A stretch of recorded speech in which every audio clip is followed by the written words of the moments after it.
In this politically unified environment, it's actually not funny at all that we're not unified, but one battle after another is out. Let's get into it.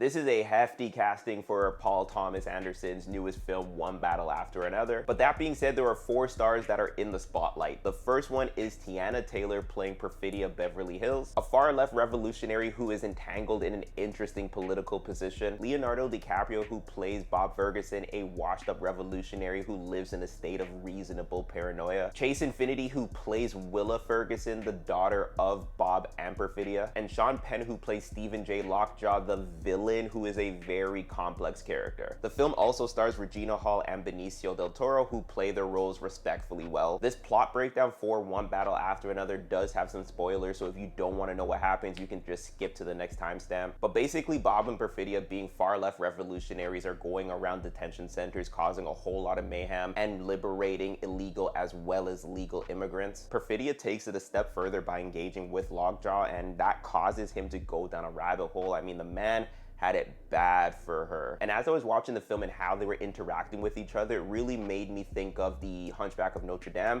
more specifically the relationship between Frollo and Esmeralda. Honestly, the concept of One Battle After Another is very similar to that of the Hunchback of Notre Dame, in the sense that you have a civil war within a nation, and the head of the snake, who desires power, starts to sexualize and lust after a woman who is heavily associated with the same people he wants to rid the nation of. His lust for her distracts him from his goal, and because of that, he actually starts working overtime to rid the nation of her people, especially because he can't have her. It's very much the saying of, if I can't have you, no one else can. There are some differences, like secret societies, that are in One Battle After Another, but it's very difficult for me to ignore the similarities, to the point that any time that Lockjaw and Perfidia had a scene together, the song of Hellfire from the Hunchback of Notre Dame was raging in my mind. Anyway, 16 years later, Bob is now this washed up revolutionary who only wants to protect his daughter from the world because he's seen what people are capable of doing. But that's not enough, because Lockjaw has the forces of the military behind him, so he ends up capturing Willa, and now Bob needs to snap back into reality and find and save her using the skills he began to lose over the time living in solitude. The plot is very engaging. It's 2 hours and 42 minutes, and Paul Thomas Anderson doesn't waste a single minute to capture the audience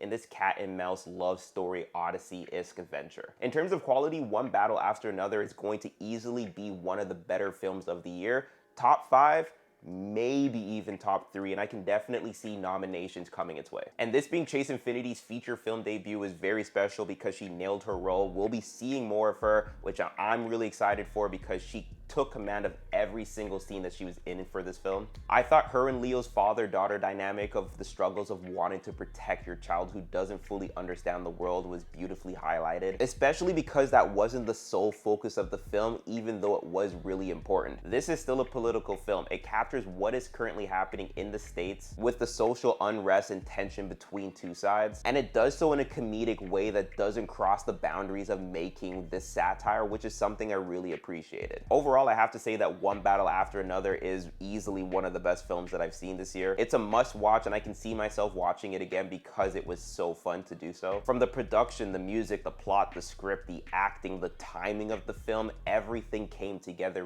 very, very well. But I'm curious, have you seen it? And if you have, what did you think of it? Let's get the conversations rolling, and yeah, that's about it.